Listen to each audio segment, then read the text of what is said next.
So delighted in this podcast to talk to the former Chief Justice Lyonpo Sonam Tobgye.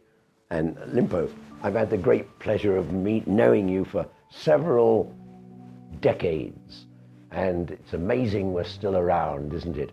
But you know, I've always been very interested. I know your family background was very interesting because your father certainly, and I don't know about grandfather, served late kings of Bhutan. So tell me, what was life like when you were a kid?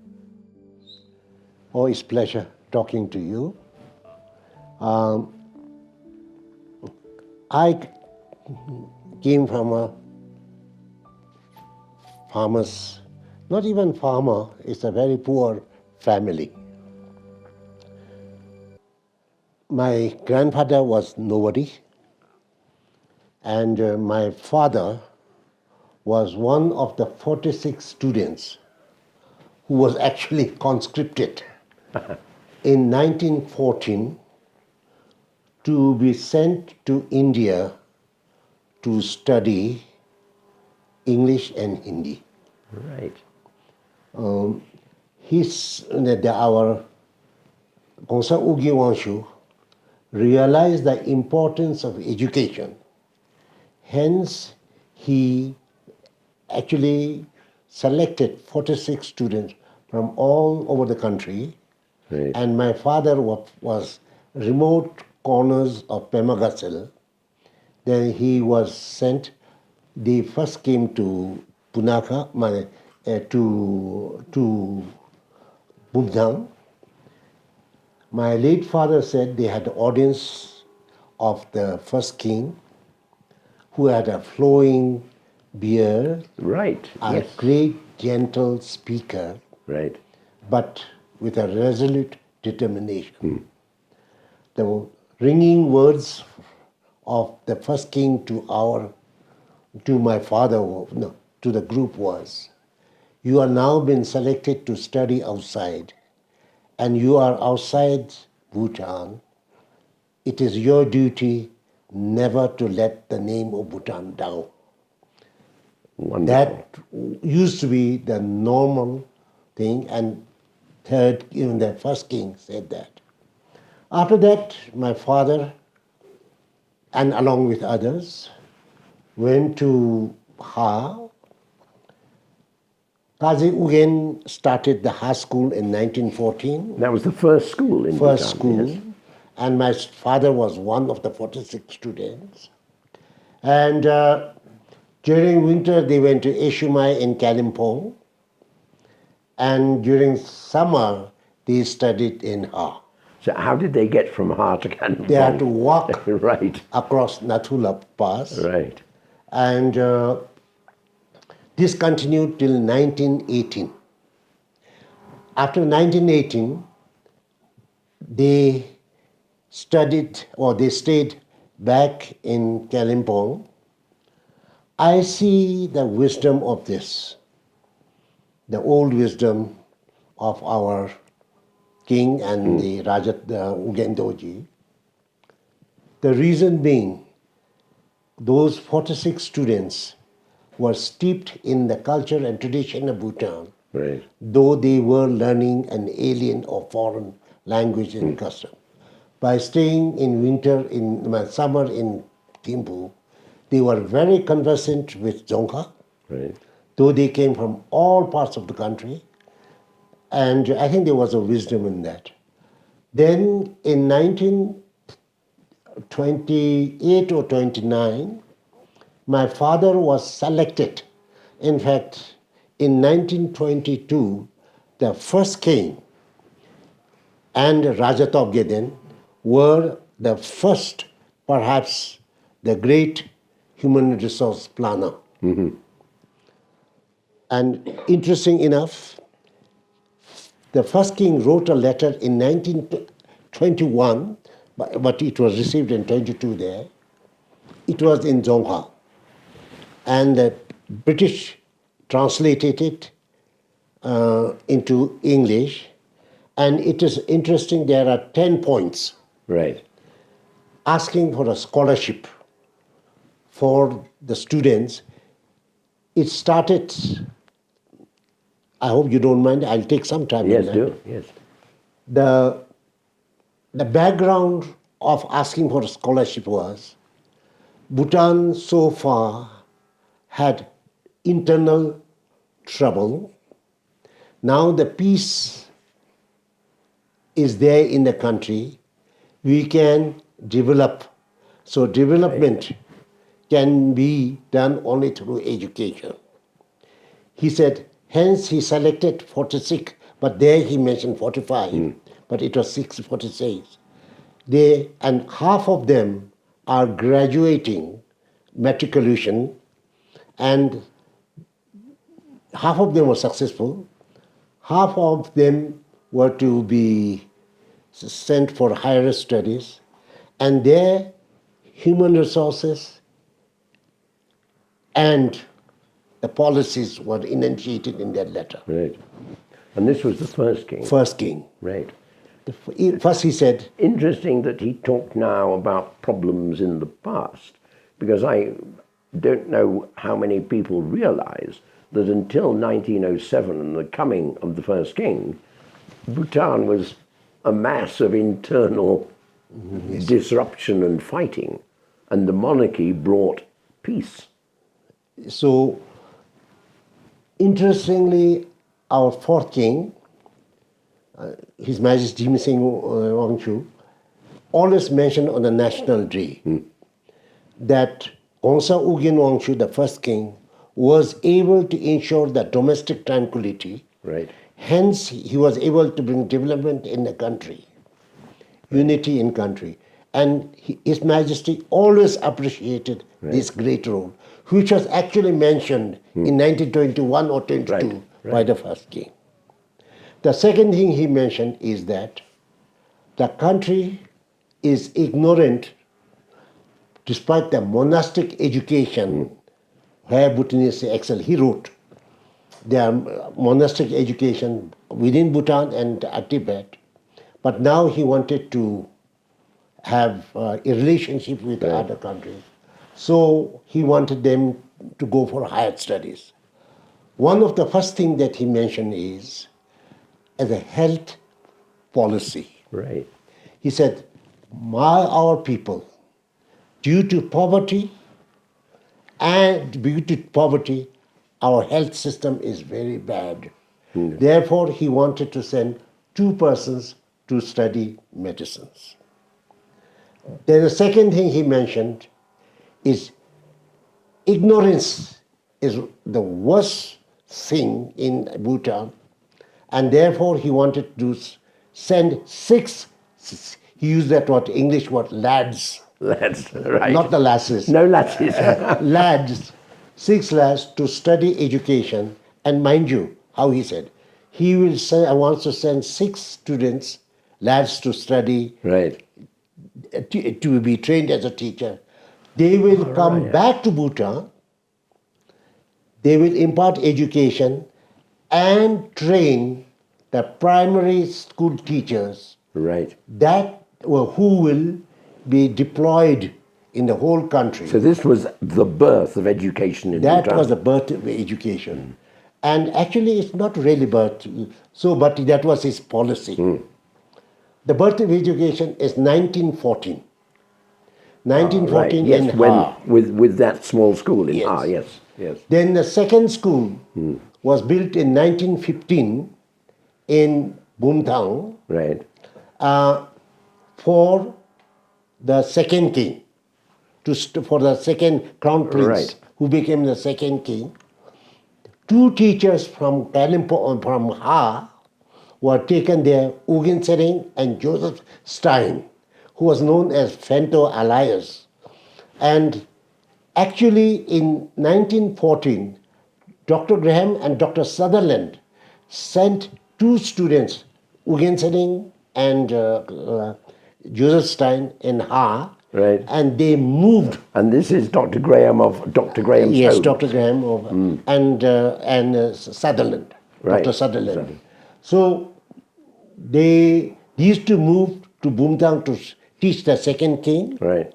There were 16 of them, 16 of the students. 16 students were there. And one of them, incidentally, is former Prime Minister Jigme Thine's father. Right. And so on and so forth. Anyway, the second thing I'd like to say, that second was education. Third was animal science. Right. He said, and he will send 2.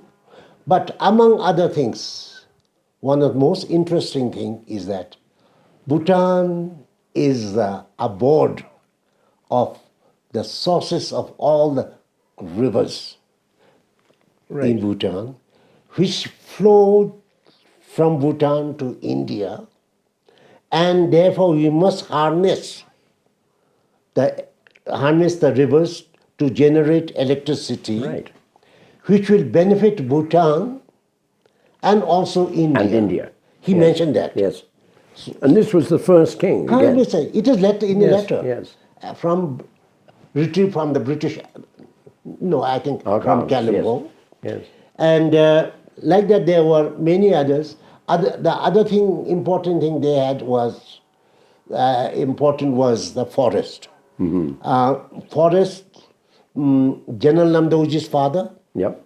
and there were other 14 or 20 of them Right. who became a DFO or rangers. In short, what they did is they selected 2 to 4 students in different fields, and they were able to go back to Bumtang at that time, and they were able to transmit those knowledge to others. Among those were Colonel Penjo's father, Right. and there was another from Tashiang Sekado. In 1927 or 28, now this date, it has to be either 27 or 28, they were sent to Shillong to be trained as military officers, not officer, military officers. They were called Zamindar NCO at that time. Right. JCO at that time. JCO, yeah. And they started the military once they came back. Right. Teachers came back, like my father and others, they came back and they started school for the third king. So my father was a tutor to the third king, which was started in 1933 in Bumthang. So first group was in 1914. About 1930 or so, there was a second group. The third group was His Majesty, the late king, and my father taught them. There were almost about 30 of them for 10 years. So, though my father was able to break that through education, as our great king, the fifth king says, education is equalizer, and obviously through education, my father was able to rise to prominence through education, and through that education of my father, now I benefited and my children benefited. Right. So there we are. The whole issue of how education began in Bhutan is so interesting because there has always been the monastic education, but somehow as Bhutan wanted to develop, that perhaps was not the best way of doing it. And so, isn't it so interesting? You're talking about little groups, and today we have got, 170,000 children in school. Actually, I believe, I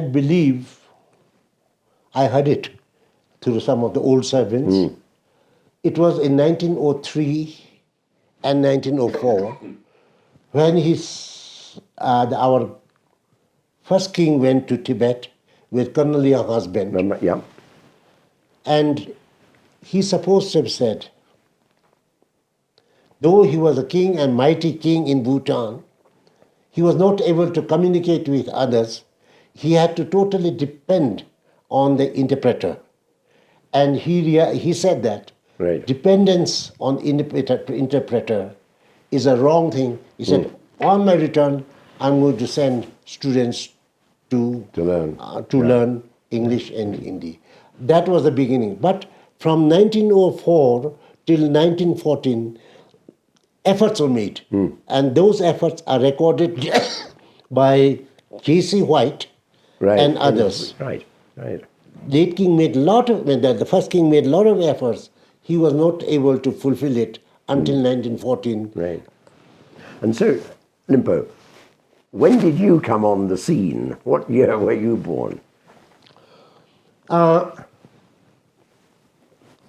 My father, as I said, he just completed the teaching to third king. Right. And in 1950, he was to go to England. So at that time, my father came to Pemagatil, and he came to construct my home there in Pemagatil. Right. And I was born there in 1949. Right. So when His Majesty, the third king, went to Kalimpong and thereafter to England for some time or elsewhere, my father took a sabbatical for 3 years, actually 2 years, but he stayed 3 years. Good. And he built my houses, and I was born there. And what was life like as a young boy growing up in Bhutan in those days? I was very fortunate that when our neighbors and most of the people in the country were reeling under poverty in a sense, they had rags only, rag clothes only. They could hardly afford one cloth. Right. And very, very few people were rich. They did not have enough food at a certain time. They had to be totally dependent on others to supply their food. They were, but Pemagatil was a bit better because of proximity to Assam. Yes. So people were very poor, and they lived a very difficult life. Particularly, there were 2 seasons. One is in spring season. That is a time when actually poverty strikes them. The old crops are finished. Right. The new crops are not come. yet harvested. Yes. So those are that time they had. So I saw those. I saw the courtiers, royal stewards, coming to villages twice a year because of taxation. Taxation, yes. And they were either to collect or to do something with the taxation. And when they came, they were a position of envy. Right. They wore good clothes. They spoke Dzongkha.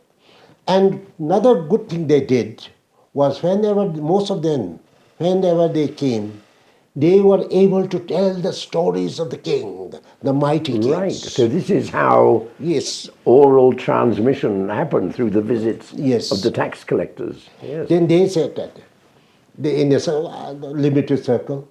Next thing is the songs that were composed by our royal family. Right. Like Ajiwang was singing, Lama Gyönpa's songs. Right. And that kind of new culture and traditions.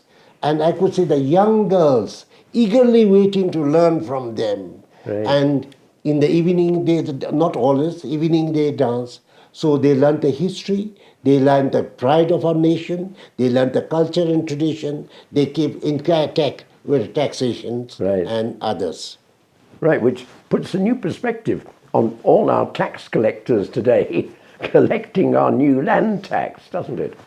So taxation began when people came from the royal court, visited villages, brought with them traditions, culture, knowledge, etc. So you grew up. I grew up in that. In that background. Fortunately, my father by then, he was a teacher to the late king. Right. Then he became a SDO of that place. What does SDO? At that time was a Drumpa. Right. He was a Drumpa at that time. Right. So I was privileged at that time. Right. At least. Did you know you were privileged? Yes, of course we did. Because everybody invaded. You were addressed differently Right, from right. others. But all around was poverty. But then there were scores of servants. Right. Grew up in that. Then my father, in 1954 or 55, he was posted to Doroka. Right. Now this was in the days of the second king. No, third king. Third king. Then he came. Then my father became a Zongpen of Mongar. Right. After the death of the Shongar Zongpen. Yes. So, to a great extent, I was privileged with the past, with poverty and others, that it is a shining example of what education can do. So having grown up in a privileged position, but surrounded by poverty, did that affect the way you looked on your later life? Yes, it did. It did. If you ask generally of my generation, there are three things concern them. Three things concerned us. First, obviously, was sovereignty. Right. We always talked about sovereignty, and this was a very touchy subject for Bhutanese. Indeed. Yeah. As an example, you know that Major Rinzin, Oh, yes. Major Rinzin, he was sent, he was not the first, but second or third. No, he was not. In the NDA, he was second or third. Right. When he went, and His Majesty, late King, in 1956 or something, he went down. And when the army officer said, "What is your king doing in nightgown?" It hurt Major Rinzin. Yes. He boxed them. So was the Bhutanese burning patriotism at that time. Right. Right. It really hurt us.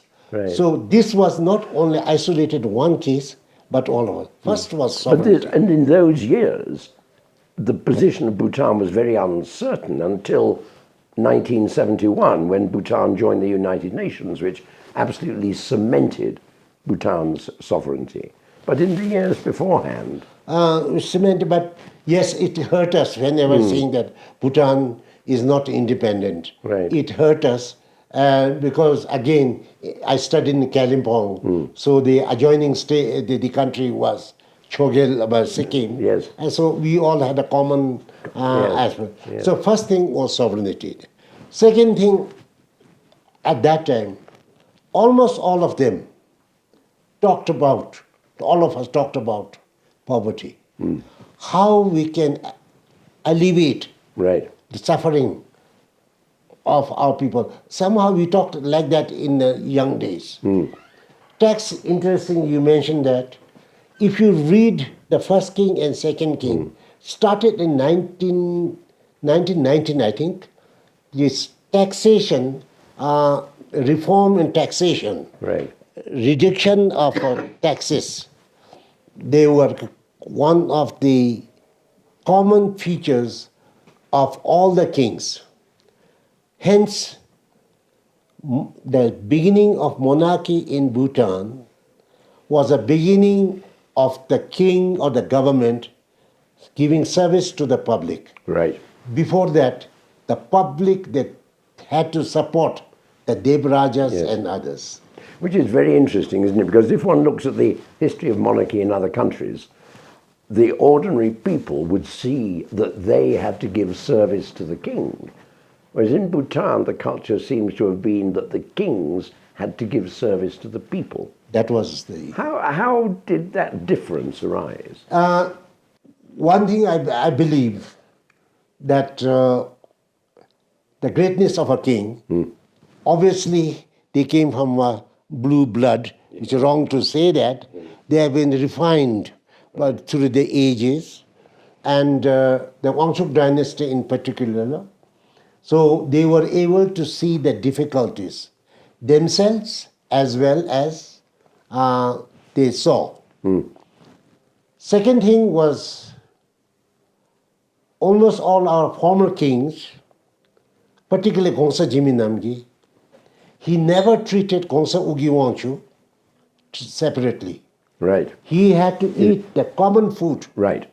that others ate and same services.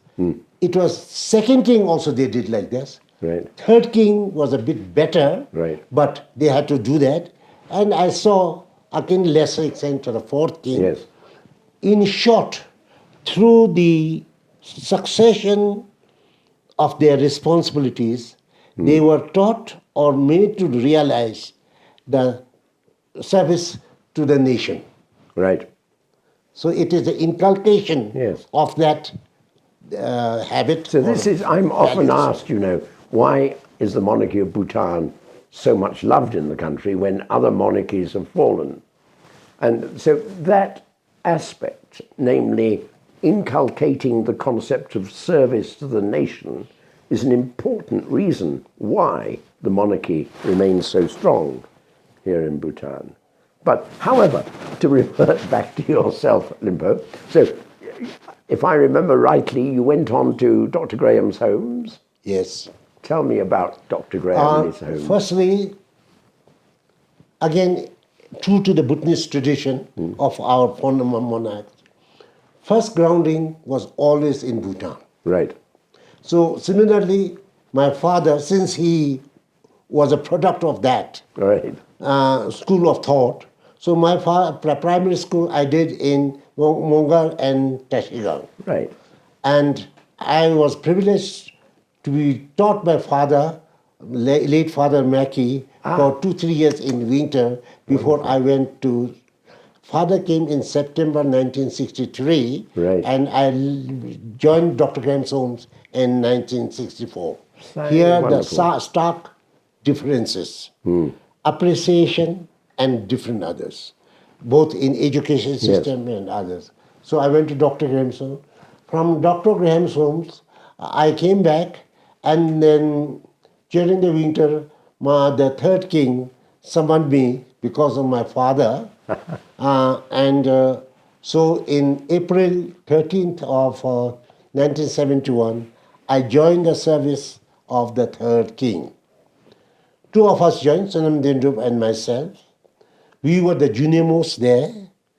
And so we had to go through the same procedure, but with a shorter duration of any Changap has to do. Right. So we did the Changap, and there's a routine. There are routine jobs which we did. But my education in Dr. Graham's homes and also some of the chores that we had to do helped helped us, particularly a new life in Gokwa, because once you are in the palace, apart from the king, everybody is equal. Yes. Therefore, you had to do, starting from the small thing like that. Early in the morning, you get up. The thing is that the who look after the palace, he will sweep, and then immediately all the changaps we have to move in, and we have to rub the floor because very nice. And there we were better because in Dr. Graham's homes we were able to doing do it anyway. polishing, Yes, rubbing, yes. and actually those was the most difficult for any new courtiers to do. So from like that, there is from a typical day in the palace, His Majesty wakes up, water or tea is offered, and something like that. Then you go on till the night, when all of us take off the moment His Majesty goes to bed, we have to take off our sword, hang it there, and then we sleep. We have assigned places. So we used to do that, and I did that. Right. So which palace was this in those I was in the Royal Cottage. Oh, which is here. Yes, Right, yes, yes. So yes. I was there. We started because by then His Majesty, late Majesty, moved in there. So almost 18 hours you had to be in Goa. No, not 18 hours, 16, 12, 13 hours. And then I was able to rise very fast. After 4 or 5 months, from a Changap to I was given assignment of Singapore, not Singapore, given an assignment of, sorry for the term, I forget the term, and I became a Serpent. Right. Then it is a high status. So within 6, 7 months, I moved up Moved up. to Serpent, and then I had to look after. Serpent doesn't mean a cook. The cooks, he's in charge of cook, and also Siminam. I had a combination of two, Siminam and Serpent. So by September, I think September, October of 1971, I became Serpent. Right. So this is Without all in the Rezeska. days of the third. Is third king. Yes. Then after that, I was rising, and when His late Majesty was in Tongsa, the last days, we both of us were given command that we would be given red scarf, but he passed away, and there is a. Therefore, I knew the typical servicing of the Right. court, perhaps more than others, because I was a combination of Changap and Right, Serpent. right, right. And then that's why, to great extent, I think I'm slightly more authoritative in Right. in court Jilam procedures Namja. and yes. Then, as a normal thing, when until the late king's body is not consumed and ashes are not immersed, you are loyal to go only to your own boss. Right. So, till the immersion of The ashes. ashes Yes. at Kurje in Bhutan, we lived a normal life or duty as we had been doing. And Right. particularly I had to do that because as a Serpent, servicing all that, Right, the right. food services Right. and others, we did that. And on the day when the body is when the ashes ashes, immersed, yes.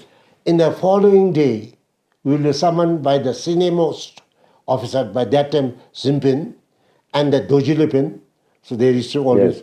And all of us were summoned, and then we went to the fourth king, and without announcing, you had to wait outside, and says, "From today, sir, we You're a new master. submit to you." You have to say that. From today, thus we submit to Right. you. So that was a transition.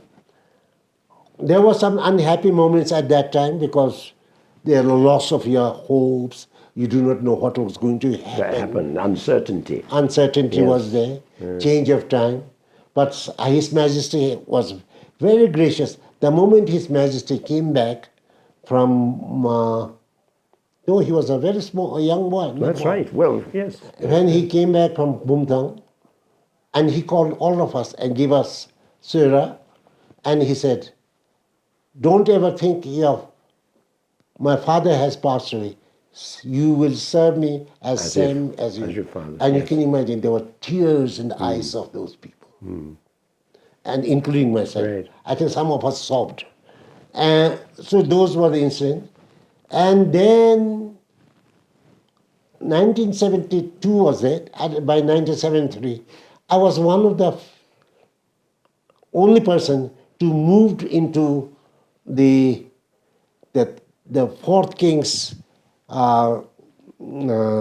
circle Right. with the Ukiwanchi Academy Yeah, that's right. students. Yes, yes. So by 1973, I served intimately till about 1977.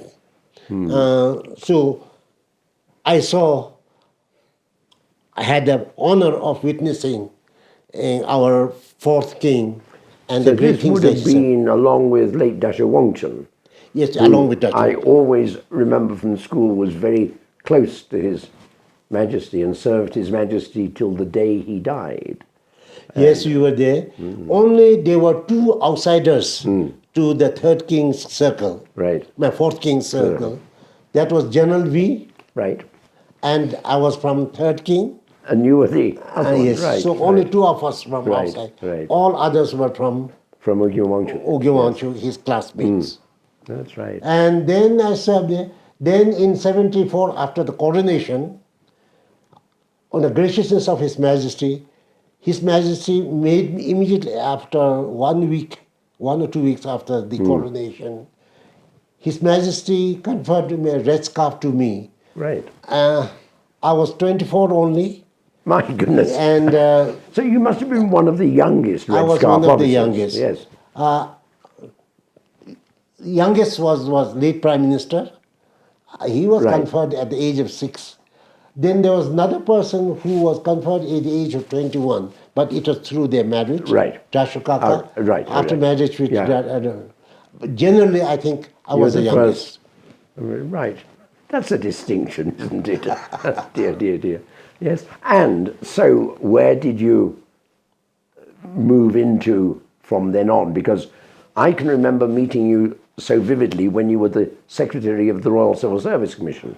And in those days, the Royal Civil Service Commission must have been relatively new. Then what happened was in 1978-79, His Majesty was very keen in the rural development. Right. He had enunciated the policy of decentralization. That's right. He wanted development in the Dzongkhao. So what he did was, first and foremost, in 1976, Tashu Wangchen, Lam Sanga, and myself was sent to Tashiangsi to start a grand way the National Day celebration. Now, let me give you a history of that. National Day celebrations were celebrated, but I can't remember in Tashgang celebrating it. Right. It appears from 64, the celebration came, but it was a low-keyed, the unfurling of national flag, and it was localized. 1971, I was there with the late King's time. His Majesty, late Majesty, decided National Day is an important function, and now it has to be celebrated with grandeur. Yes. So in 1971, Chang Ling Mi Thang, all the officers were invited. I was not there because I was in. All invited. Dashing Alam gave the first lecture on that. Our fourth king was the chief guest of the first National Day celebrated in Changlimitang. Changling Mitang Right. and in the whole country, he addressed. Thereafter, His Majesty again twisted a bit. In 1973, I think, he made National Day an important function to give some recognition. Right. So Father Mackey and Lepon Dago, Lempo Tsengkwa's uncle, who was with my father's batch Right. in 1914, they were given the Tuktukse. Tutsi. Right. Thereafter, this Right. honors were conferred on that day.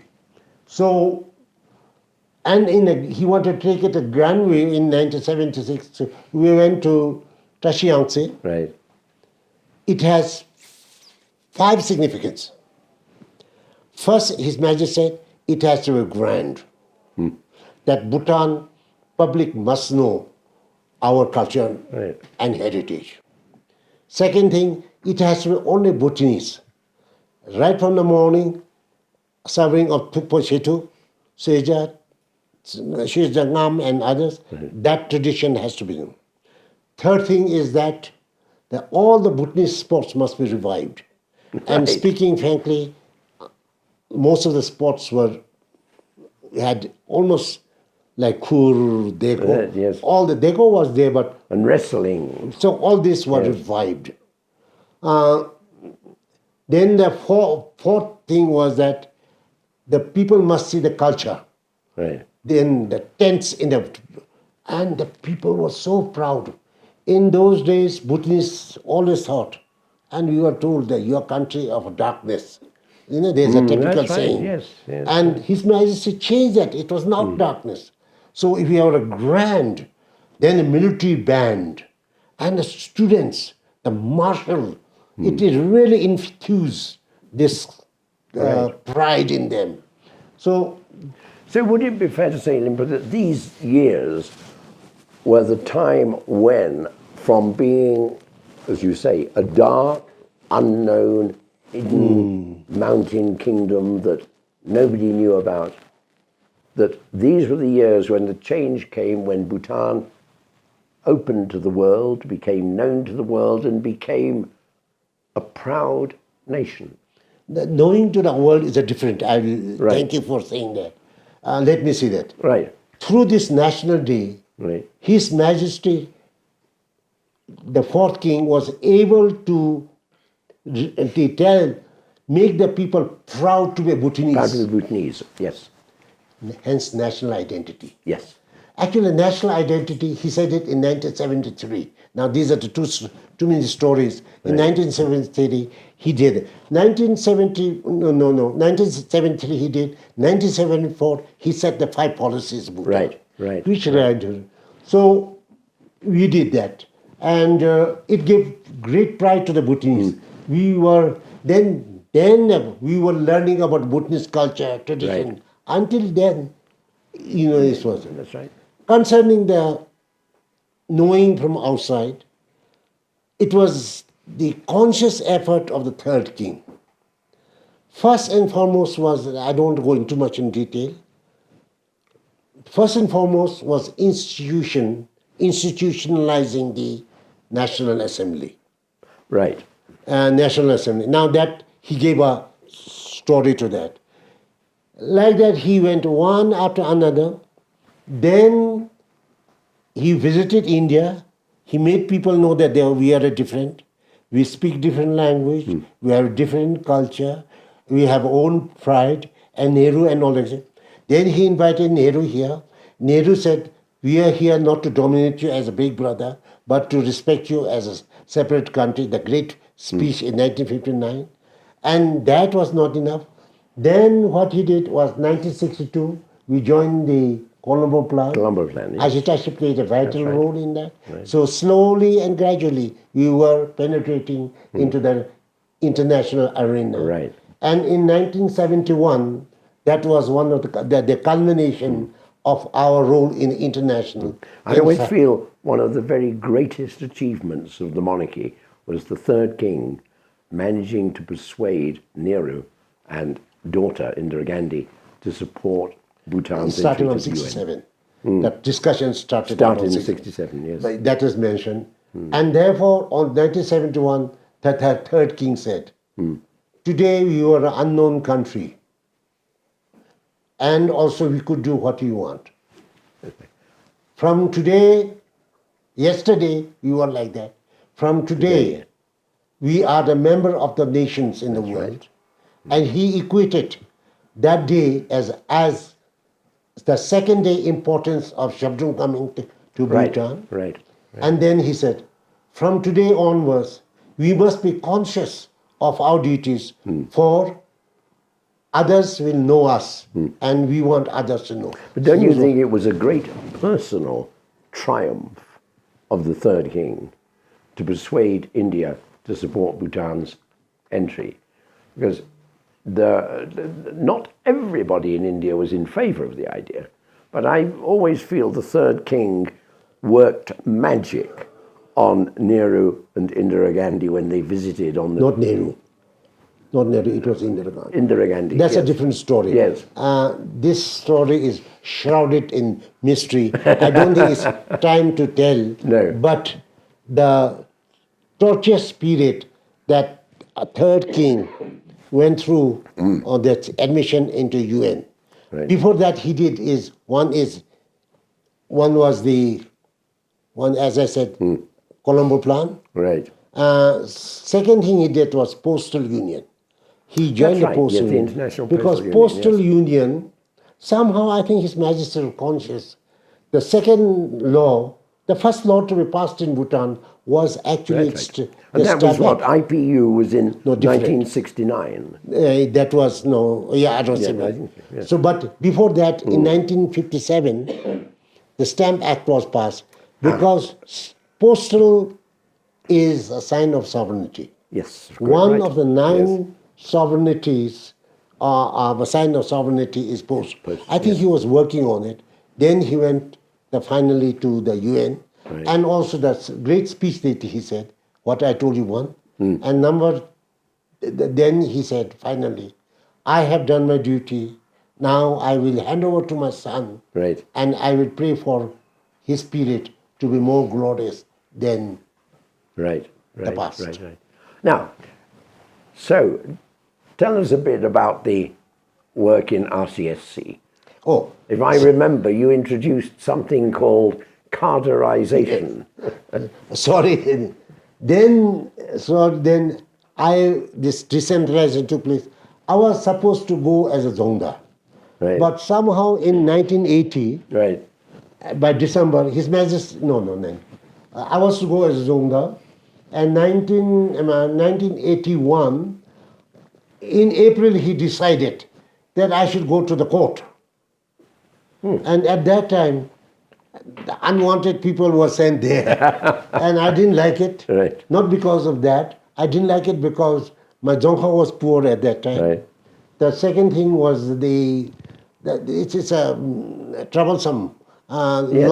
Litigation is not easy. By definition, litigation is difficult. So I went there, and I can imagine that, remember, as morning was breaking, I used to feel very bad. Today I have to say bad things to that person, that. Right. So, and it was not in my nature. So I was a judge, but however, what I thought, after some time I said, I better enjoy it now. Then, no. Before I went, I told His Majesty, Sir, I humbly beg to submit that it is one job that I don't speak the Dzongkha well, Right. and I'm not very good at that. His Majesty said, if you cannot do better, you will do better. And I think this was a good thing.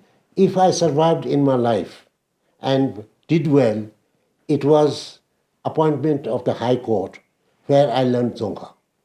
Right. And also intricacies of the Bhutanese psyche. Which is very important. And so I was a judge till 85. Then His Majesty decided that he wanted to prevent corruption in Bhutan. So in 1985, I went on secondment as an Auditor General. So actually, anti-corruption drive was started by the fourth king in 85, and in 86, 85, I can't remember. And then I was given the dual charge of RC Secretary. Right. So I was Auditor General And RCSC Secretary. It was the most two powerful posts. Yes, I was going to say. And so after RCSC, when, as I say, you brought in some quite significant changes to the organization of RCSC. The RCSC, when I went there, His Majesty gave me all the directives. There are 19 pages recorded, and there are a number of royal kashus. Right. So we compiled all the. Dashkin Zong was very helpful. So Dashkin Zong, myself, he was my deputy. So we sat down, we compiled all His Majesty's concern, then we addressed. Now that addressing was in retrospect, we realized that was addressing the only problem. So whatever concerned His Majesty, we did that. Then that was the immediate thing. The second thing we did was compile all the cashews and read other world documents, emerging things, assimilate them, and then compile them into a rules and regulation. Right. His Majesty always said, when I was RCC, he said, Bhutan cannot be economically assimilated, politically complacent, and culturally merge with others. There must be distinctness with cognizance of others. So we brought out that first thing was to address the problems. Second thing was rules and regulation was brought in so that there will be some permanency in that. And third thing was that we looked into, His Majesty said, to look into three things. One is the morale of the civil servants. Second thing was human resource development and human resource development. Third was their career development. Right. And the first thing was obviously, almost at that time, 93% were all foreigners in the civil service. 93%. About 93%. And by the time I left, we reversed that. We had almost Good 90. Lord, so 93%. Yes, within 6 years. Really? Within 5 years, we were to reverse that civil service. Firstly, to make more Bhutanese. So that is a remarkable change. Yes, we did. And then UNDP was very good. Paul Matthews was there, but the document was signed. We signed the most expensive budget at that time in the UNDP in our world. Right. 10 million US dollar was assigned for human rights, human resource development. So we did that, and it is at that time I met you there. Right. You came as an ILO expert. That's right. Then we met, and it is at that time we were building up. So then we looked into a very different thing, and actually it was not my real idea, it was ILO idea. Right. It was there in Lynch Dignitaries RCC time, but we implemented that cardinalization. Right. The cardinalization had three principles. First principle was that building up of the professionalism so that they will not go. Otherwise, at that time, all the doctors were leaving, becoming administrators. Engineers were living like that. Right. We wanted to stop that. And we wanted the professional to be developed in their career line. Number two is that build up expertise. Doctors from MBBS to MD, then super specialists, all that. So second thing was building up the super specialists. And that was in everywhere. Right. By that time, we even had a nuclear physicist and all that. One of the persons. There were 2 or 3 who studied there. Yes. So we were able to build up that. That was the second concept of His Majesty. And third was obviously we wanted to have a small and compact and efficient government that will deliver service to the people. And I'm proud to say that every foreigner coming at that time, they found Bhutanese officers professionally excellent, very sound objectives, accountability and responsibility. They decided things, hence we moved.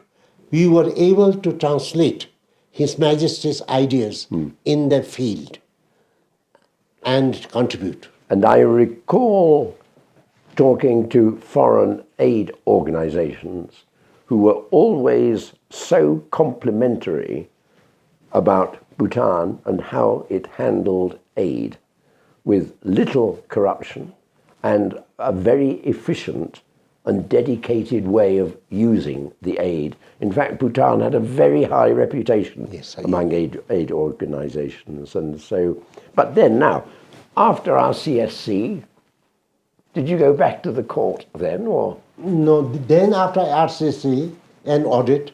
Then I went back to the court in 1990. Right. So I went to 1990 at the court. By then I had experience. I had 3 experiences. I had the experiences of a Bhutanese litigation or procedures Right. and others. I was conversant with that. And I knew what things were wrong, what good things were good. Second thing is that by sheer accident, I didn't want to do it by our force, by Dashu Benji and JYT, to go to Australia to do human rights in 1981. Right. And at that time, human rights were not that respected. But anyway, since I was not lawyer, I read. Right. I read all the documents. I didn't realize that would be helpful in my later years. Yep. This I will tell you later. And third thing that I did was, I said, since I'm in it, better do it better. Right. So I went to London, in the London University, did a course in the advanced legal I remember studies. meeting you in London in Yes, those I days. did. Yes. All this helped me. Then, when I became Chief Justice, as a judge, I was silent. I just followed others. When I became a Chief Justice, then I knew all this with all the experiences. Consequently, there were numerous human rights delegations, namely the arbitrary detention Right. and the Amnesty International and others. They said in writing that Bhutan did not lack international standard in litigation. They said due process was there, trials were fair, and procedures fair. Professionally, we were developing, because at that time there was no lawyer. That's But right, yes. when they came back, they saw number of lawyers. So with the blessing of His Majesty, under his directive, and to great extent UN, we were able to bring those changes. Number one, to start our trial system cater to the Bhutanese thinking and psyche, because transplantation of ideas is a wrong policy. Right. It will never ever, Indeed. every nation has a pride. It has to be complementary and supplementary, not supplanting the old ideas. Absolutely. So we were able to merge that. So we were able to do that. And it became so good towards the end that it was a time when the international agencies didn't want to do anything with the judiciary and police. But by the time I left, all the courts were constructed by them. Right. With their funding. Thanks. Was it Denmark which you did No, a lot? India was the first. India, right. Denmark was the second. Switzerland was third. Austria is fourth. And human resources, so many people helped. And by that time, and His Lordship, the President, Lord Phillips, said that he has not seen any jurisdiction or system Right. where the judges are more qualified than Bhutan. Right. Because all our judges were LLM. Right. Right. Right. And if I recall, because I remember your days as Chief Justice, you telling me that the famous motto, which I think you had engraved on the door of the new Supreme Court, that justice delayed is justice denied. And I seem to recall you creating a system for monitoring the progress of cases through the courts. I did not use that one. That was done by Lord, I forget the name. What we said, neither justice and neither be denied nor delayed. Right. With that principle, with the fair trial, the principle on a fair trial and due process. First and foremost is due process. There must be. Second thing is court must be accessible. There's no point in saying that we have a good system when it is not accessible. And third thing is it has to be fair. And fair, so we created that. We created it through different ways, through institution building, and through structural changes, through number three was through the distribution of management principles, accounting management principles. Thereafter, we did it in monitoring system, organization, method, staffing, reporting, commanding. That principle we followed, and consequently, Bhutan was the only country where actually His Majesty in 1987 or something, His Majesty said that case must be decided within 3 to 4 months. Right. Anyway, this somehow all of us forgot that. But later in 1992, 91, we decided that case must be decided, no pending cases. And so you were able to decide that case within 18 months. Right. After that, we went to 12 months. And again, in 2016 or 17, arbiter detention, they came and said that Bhutan is the only country where the cases are decided within 1 year. Right. And production before judge is not an exception, but a normal. Right. I think it is there in Kinsel. So, Lyonpo, you had quite a big influence on the development of law and the legal system in Bhutan. But then, after that, probably came, if I recall, perhaps your most distinguished job, the Constitution. Tell us how that happened. The 2001, I think it's 2001, 4th of September, His Majesty summoned all the cabinet ministers, Speaker of the National Assembly, Royal Advisory Council and Kalin, and Chief Justice. And His Majesty made that historic announcement. Bhutan is ready for the Constitution. Right. We were shell-shocked. Most of us were emotional. We were treading into unknown from unknown. And generally, after the audience, we hang around in the ante room, or called Goka, and we chat. That day, silently, all of us left. Right. It was that was a second sad occasion. So we left, and in the evening, His Majesty circulated a document. It called guidelines. There were 10 points. Actually, these were the constitutional principles that he enunciated. And then it went on and so far. And after some time, the cabinet recommended my name as the chairman to be chairperson of the drafting committee. His Majesty approved it. And I think I shared this with you. I remember you telling me about it, and it struck me very memorably how moved you were by this responsibility. And honor.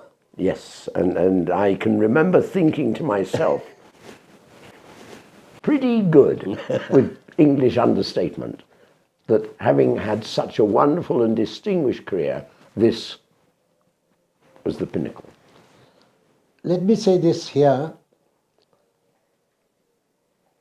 After some time, after His Majesty's pronouncement,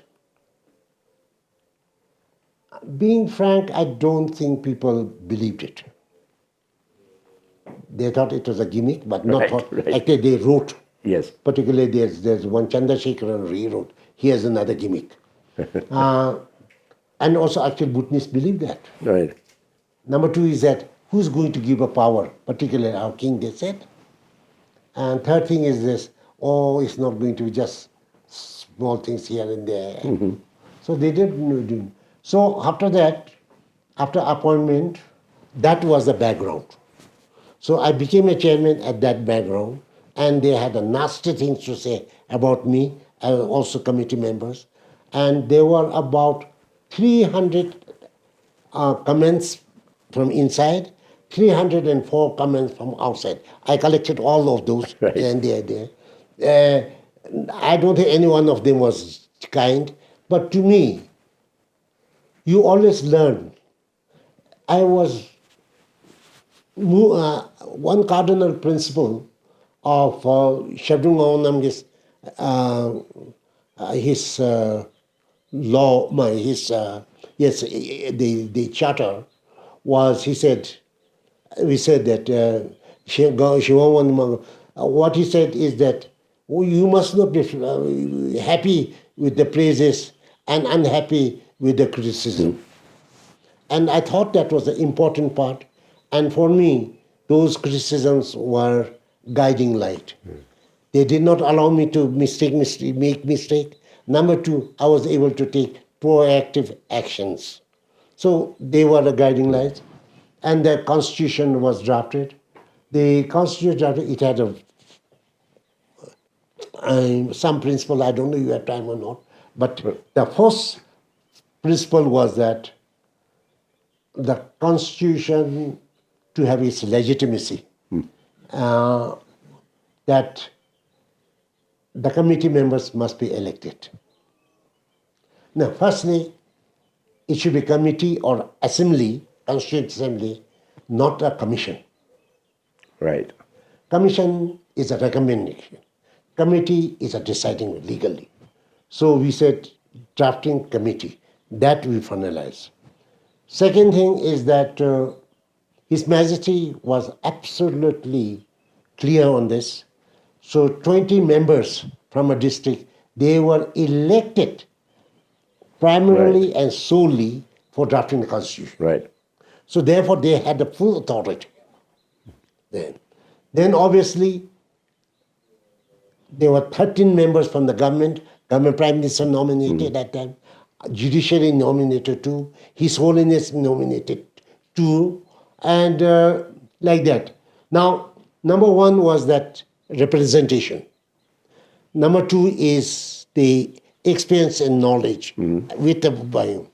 And finally, and the most important was, it is in conjunction with that of 1907 document. Right.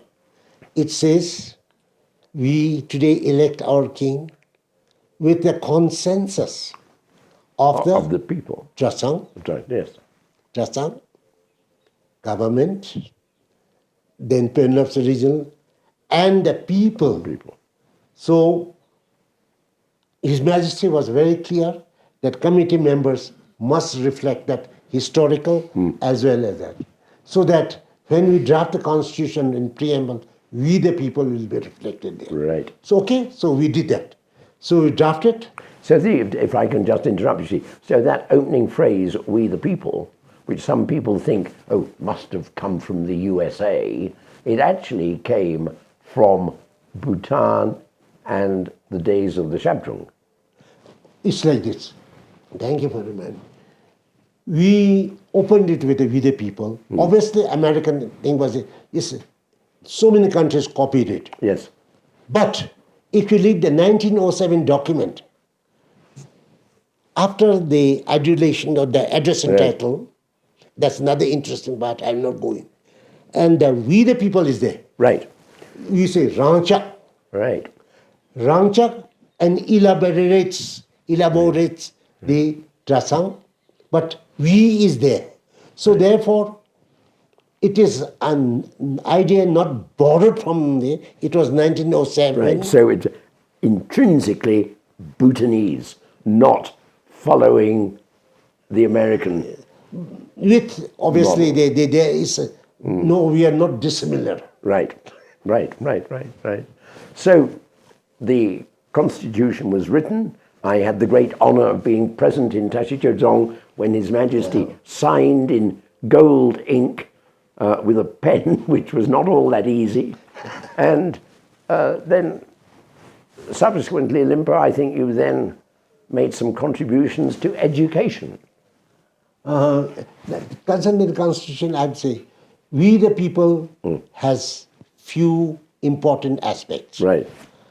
The constitution normally has three theories. There are three theories.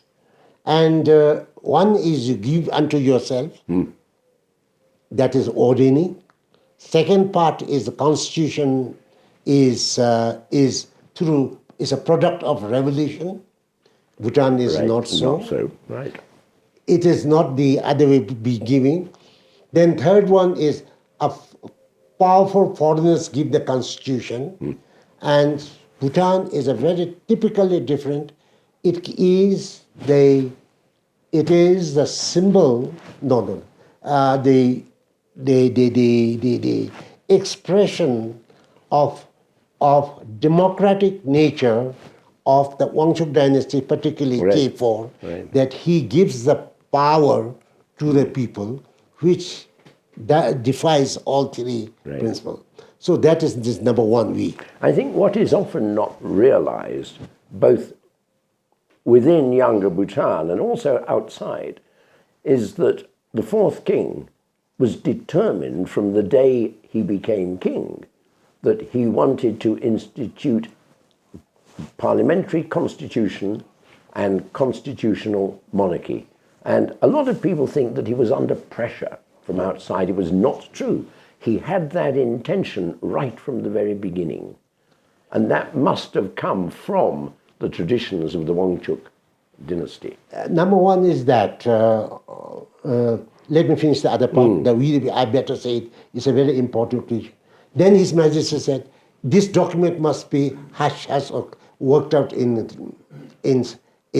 under the veil of secrecy. So what he did was, once he thought the drafting process was secret, so that we shall come under no pressure. Right. So Lord Buddha also said, discussion must be in secrecy, the products must be in public. Right. So His Majesty made this public, to the public. This is the second aspect of we. Yes. So it was the internet and others. Third is, it reached every household, not individual, That's right. household. Yeah. Fourth is, His Majesty discussed with a member of a household. So that was the one. The interesting part, the other one, is let me talk about the historical perspective. As I told you, Kongsa Ugyamwangche himself was very democratic nature, in his nature. And there were a lot of other things. Let me not go into it. Then second king's time, very little is known about it. Third king, towards the end, in 1967, when Indira Gandhi came in May, His Majesty told Indira Gandhi, Indian Prime Minister, that I'm going to introduce democracy in Bhutan. Mrs. Gandhi said, I come from a democracy, the biggest democracy. We advocated it. But in your Bhutan, in your wisdom, you may like to be slow. And he gave. And that is not my word. The Indian diplomat had written in the book. Right, right.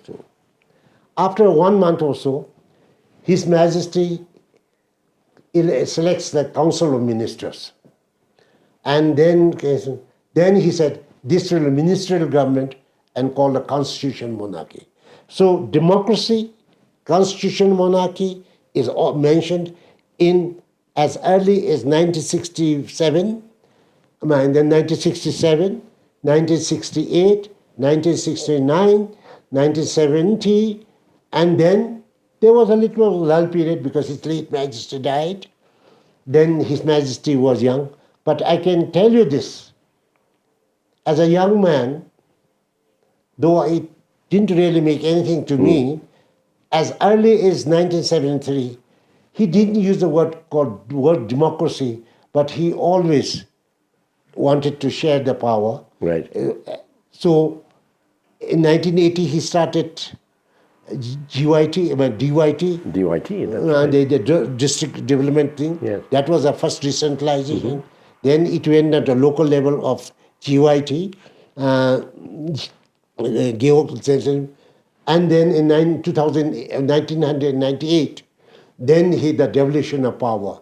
it was absolutely That's right. in consonance with his conviction and tradition. It is not under pressure, That's right. nor to please anybody, nor to anger anybody. Right. But he felt Bhutan people must be ready. And I'm afraid I will not tell you why he said, why he did it. He said it, let him say it one day Indeed, himself. yes. Lyonpo, it's so very nice to talk to you. And remembering that the theme for our little podcasts is leaving behind us footsteps in the sands of time. And it's an honor to talk to you because you have made some very deep footsteps in the sands of time, which will serve, I hope, as an inspiration to young Bhutan well into the future. Thank you very much indeed for all your words. Thank you. And very good luck. I'd be very interested to see the next thing, because you've just shown me you're bringing together a whole lot of important dates in the histories of the last monarchs. I printed it last year. Right, wonderful. And that will be something there physically on paper. Thank you very much My indeed. pleasure.